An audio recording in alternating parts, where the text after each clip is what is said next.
Hello guys, यहाँ पर देखिए हम जो मिडिवल हिस्ट्री है उसके 30 से अबव क्वेश्चन डिस्कस करते हैं। ये देखिए ये यूपी में ही आए हुए हैं क्वेश्चन है, मोस्टली यूपी पीसीएस में।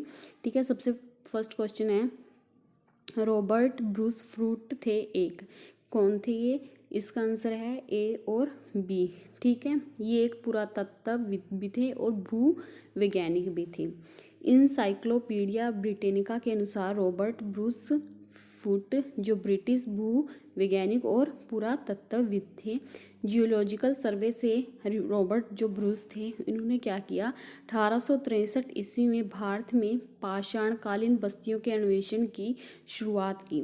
और इससे स्पष्ट ये दो नहीं हो सकते हैं। ठीक है, क्योंकि इन्होंने 1863 में पाषाणकालीन बस्तियों की अन्वेषण की शुरुआत की। नेक्स्ट क्वेश्चन है कोपेनहेगन संग्रहालय की सामग्री से पाषाण, कांस्य और लोहे युग का त्रियुगीय विभाजन किया था। तो इसका आंसर है किसने किया था? कोपेनहेगन संग्रहालय की सामग्री से ये किया था थॉमसन ने। ठीक है, डेनमार्क जो कोपेनहेगन संग्रहालय की सामग्री के आधार पर पाषाण, कांस्य और लौह युग की त्रियुगीय विभाजन 1820 ईस्वी में पुरातात्विक क्रिश्चियन जर्गेनसन थॉमसन ने किया था। उत्खनित प्रमाणों के अनुसार पशुपालन का प्रारंभ कहाँ पर हुआ था? मतलब कौन से काल में हुआ था पशुपालन का प्रारंभ? उत्खनित प्रमाणों के अनुसार ये हुआ था मध्यपाषाण कालीन में। देखिए मध्यपाषाण काल के अंतिम चरण में पशुपालन के साक्ष्य प्राप्त होने लगते हैं। ऐसे पशुपालन के साक्ष्य भारत में आदमगढ़ और बागौर से मिले हैं। मध्यपाषाणिक प्रसंग में पशुपालन के प्रमाण जहाँ मिले हैं वह स्थान है आदमगढ़। ठीक है, देखिए ये यूपी पीसीएस में आया हुआ क्वेश्चन प्री में। ठीक है, निम्नलिखित में से किस तल से हड्डी के उपकरण प्राप्त हुए हैं? ये हुए हैं महदहा से। देखिए मध्यपाषाण कालीन महदह जो कि यूपी के प्रतापगढ़ जिले में है से बड़ी मात्रा में हड्डी व सींग निर्मित उपकरण प्राप्त हुए हैं। जी.आर. शर्मा महदहा में 3 क्षेत्रों का उल्लेख करते हैं जो झील क्षेत्र, बूचड़खाना, संकुल क्षेत्र, कब्रिस्तान निवास क्षेत्र में बटा था। बूचड़खाना संकुल क्षेत्र से ही हड्डी व सींग निर्मित उपकरण व आभूषण बड़े पैमाने पर पाए गए हैं। C answer right. Next question है हड्डी से निर्मित आभूषण भारत में मध्यपाषाण काल के दौर में प्राप्त हुए हैं। कहाँ से हुए हैं? ये महदहा जो कि यूपी में है। ठीक है, एक ही कब्र से 3 मानव कंकाल मिले हैं। एक ही कब्र से 3 जो मानव कंकाल मिले हैं वो कहाँ मिले हैं? 3 मानव कंकाल एक ही कब्र से वो मिले हैं दमदमा से। कहाँ से मिले हैं? दमदमा से। मध्य गंगा घाटी के प्रतापगढ़ जिले में सराय नाहर रहा महदहा तथा दमदमा का उत्खनन हुआ है। कहाँ से? गंगा घाटी के प्रतापगढ़ जिले में। ठीक है, दमदमा में लगातार 5 वर्षों तक किए गए उत्खनन के फलस्वरूप पश्चिमी और मध्यवर्ती क्षेत्रों से कुल मिलाकर 41 मानव सावधान ज्ञात हुए हैं। इन सावधानों में से 5 सावधान युग्म सावधान हैं और एक सावधान में 3 मानव कंकाल एक साथ दफनाए हुए मिले हैं। ठीक है, ये मिला है दमदमा से। नेक्स्ट क्वेश्चन है खाद्यान्नों की कृषि सबसे पहले प्रारंभ हुई थी। कहाँ पे जो कृषि हुई थी वो नवपाषाण काल में शुरू हुई थी। खाद्यान्नों का जो उत्पादन था वो सर्वप्रथम नवपाषाण काल में हुआ है। यही वह समय है जहाँ मनुष्य कृषि कर्म में परिचित हुआ था। ठीक है, भारत में मानव का सर्वप्रथम साक्ष्य कहाँ मिलता है? ये मिलता है नर्मदा घाटी से। ठीक है, भारत में मानव का सर्वप्रथम साक्ष्य मध्य प्रदेश के पश्चिमी नर्मदा जो मध्य प्रदेश है, ठीक है, उसके जो पश्चिमी नर्मदा क्षेत्र में मिला है। इसकी खोज 1982 में हुई थी। 1982 में की गई थी। मानव द्वारा सर्वप्रथम प्रयुक्त अनाज था। सबसे पहले जो अनाज प्रयुक्त किया गया था वो था जौ। पहले उसमें जो मानव ने हम प्राचीन इतिहास में 8 खाद्य अनाजों का उपभोग किया, जिसमें जौ, गेहूँ, चावल, मक्का, बाजरा, सोरगम, राई, जई। अनाज के पौधे विभिन्न क्षेत्रों में जंगली घास के रूप में विद्यमान थे। ठीक है, जिन्हें बीजों के रूप में मानव ने उगाया अलग अलग क्षेत्र में अलग अलग समय पर। वैश्विक दृष्टि से देखा जाए तो सर्वप्रथम जौ 8000 ईसा पूर्व में निकट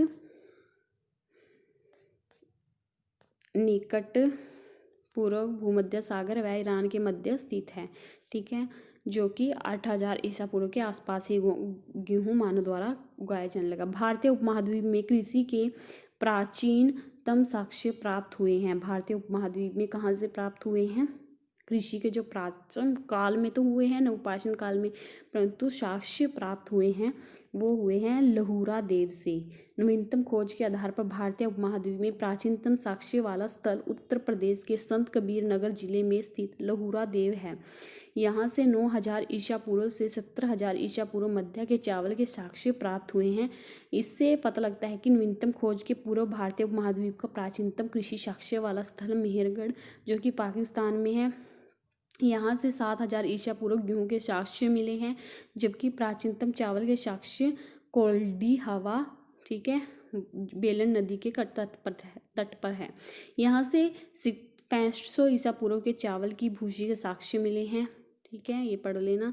और उपयुक्त मतलब लहुरा देव के विकल्प में ना होने की स्थिति में इसका उत्तर पूर्व की भांति होगा। भारतीय उपमहाद्वीप में कृषि के प्राचीनतम साक्ष्य प्राप्त हुए हैं, ये हुए हैं मेहरगढ़ से। देखिए, ये वाला क्वेश्चन था कि कृषि के प्राचीनतम भारतीय उपमहाद्वीप में कृषि के प्राचीनतम साक्ष्य प्राप्त हुए थे, ये तो हुआ था लहुरा देव से। ठीक है, अब ये है भारतीय प्राचीनतम साक्ष्य प्राप्त कहाँ से हुए। अगर ये ऑप्शन में नहीं है, ये तो वैसे लहुरा देव भी है, यहाँ से भी हुए हैं। और अगर देखा जाए भारतीय उपमहाद्वीप में कृषि के प्राचीनतम साक्ष्य मेहरगढ़ से भी प्राप्त हुए हैं। ठीक है,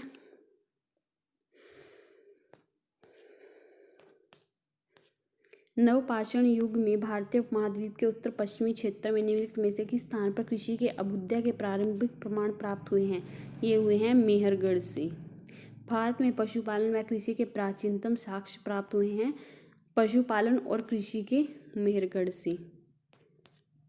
उस स्थल का नाम बताइए जहाँ से प्राचीनतम स्थायी जीवन के प्रमाण मिले हैं। कि जहाँ से जो प्राचीनतम स्थायी जीवन के निर्माण मिले हैं वो क्या है? मेहरगढ़। ठीक है, प्राचीनतम स्थायी जीवन के प्रमाण सर्वप्रथम बलूचिस्तान के कच्चे मैदान और मेहरगढ़ से मिले हैं, जिसकी प्रमाणिक तिथि 7वीं सहस्त्राब्दी ईसा पूर्व है, जबकि किले कुल मोहम्मद एवं गालीबंगा की तिथि 4000 व 3500 पूर्व है। किन स्थानों से मध्यपाषाण काल में पशुपालन के प्रमाण मिलते हैं? बागोर से। ठीक है, ये पढ़ लेना कि पशुपालन के प्रारंभिक साक्ष्य मध्य भारत से होशंगाबाद के निकट आदमगढ़ पुरस्थल और राजस्थान के भीलवाड़ा जिले में स्थित बागोर से मिलते हैं। किसको चालकोलिथिक युग भी कहा जाता है? किसको कहा जाता है? ताम्रपाषाण युग को। ठीक है, ताम्रपाषाण युग को चालकोलिथिक युग कहा जाता है। निम्न में से किस एक पुरस्थल से पाषाण संस्कृति से लेकर हड़प्पा सभ्यता की संस्कृति के अवशेष प्राप्त हुए हैं? ये हुए हैं मेहरगढ़ से। ठीक है, संस्कृति। नवदाटोली का उत्खनन किसने किया था? ये किया था HD संकालिया ने। ठीक है, नवदाडोली जो कि मध्य प्रदेश का उत्खनन दक्कन कॉलेज पूना के प्रोफेसर HD संकालिया ने कराया था। ये स्थल महाद्वीप का सबसे विस्तृत उत्खनित ताम्रपाषाणी ग्राम स्थल है, जिसकी तिथि 1600 से 1300 के बीच निर्धारित की गई है। नवदाटोली किस राज्य में है? अभी पढ़ा था, नवदाटोली जो है मध्य प्रदेश में है। मृत पाषाण स्मारकों की पहचान की गई है। ये है मृत पाषाण मृतकों को दफनाने के स्थान के रूप में, मतलब कि जहाँ पर मुर्दा को दफनाया जाता था उसको हम मृत पाषाण स्मारक कहते थे। ठीक है, राख का टीला किस नवपाषाण कालीन स्थल से संबंधित है? तो ये है संगन कल्लू कर्नाटक में जो मैसूर के पास है बेल्लारी जनपद में स्थित संगन कल्लू नामक नवपाषाणकालीन पुरस्थल से राख के टीले प्राप्त हुए हैं। भीमबेटका किसके लिए प्रसिद्ध है? ये है गुफाओं के शैल चित्र जो मध्य प्रदेश के रायसेन जिले में है। भीमबेटका प्रागैतिक कांस्य चित्रकला का श्रेष्ठ उदाहरण है। इन गुफाओं में जीवन के विविध रंगों के पेंटिंग के रूप में उखाड़ा गया है। हाथी, सांबर, हिरण आदि के चित्र हैं। अभी तक लगभग 700 शरण स्थलियों की पहचान की जा चुकी है।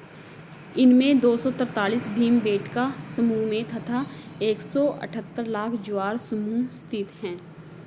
कौन सा स्थल प्रागैतिक चित्रकला के लिए प्रसिद्ध है? ये है भीमबेटका। भीमबेटका की गुफाएं कहाँ पर हैं? अब्दुल्लागंज रायसेन में। ठीक है, अब्दुल्लागंज रायसेन में।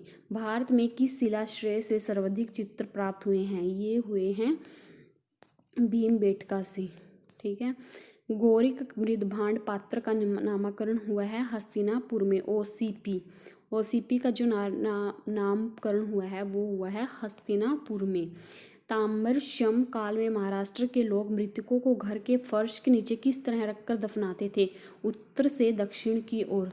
जो ताम्रशम काल था उसमें महाराष्ट्र के जो लोग थे मृतकों को घर में जैसे कि उत्तर से दक्षिण की तरफ दफनाते थे। ठीक है, महाराष्ट्र की जो ताम्रपाषाणकालीन संस्कृति के निवेशा दयामाबाद, कोठे, चंदौली, नामागांव आदि पुरस्थल में घरों से मृतकों को अस्थि कलश में रखकर उत्तर से दक्षिण स्थिति में घरों के फर्श के नीचे दफनाया जाने का साक्ष्य मिला है। कब्र में मिट्टी की हड्डियां और तांबे की कुछ वस्तुएं भी मिली हैं। निम्नलिखित में से किस स्थल से मानव कंकाल के साथ कुत्ते का कंकाल भी सावधान से प्राप्त हुआ है? ये हुआ है ब्रुजहोम से। ब्रुजहोम। ठीक है, कंकाल के साथ कुत्ते को भी दफनाया जाता है। जो जम्मू कश्मीर में श्रीनगर के निकट उत्तर पश्चिम में जो ब्रुजहोम है, ठीक है, नवपाषाण अवस्था में मानव कंकाल के साथ कुत्ते का कंकाल भी सावधान से प्राप्त हुआ है। गर्तावास गड्ढे वाले घर भी यहाँ की प्रमुख विशेषता है। निम्नलिखित में से किस स्थान पर मानव के साथ कुत्तों को दफनाए जाने का साक्ष्य मिला है? ब्रुजहोम से।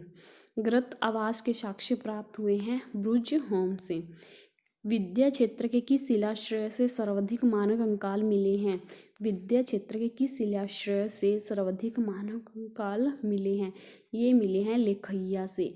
DJ.N. पांडे की पुस्तक वृत्त विमर्श के अनुसार विंध्य क्षेत्र के लेख्य के जो शिलाश्रय संख्या 1 से मध्य पाषाणिक लघु पाषाणिक करणों के 17 मानव कंकाल प्राप्त हुए हैं, जिनमें से कुछ सुरक्षित हालत में हैं।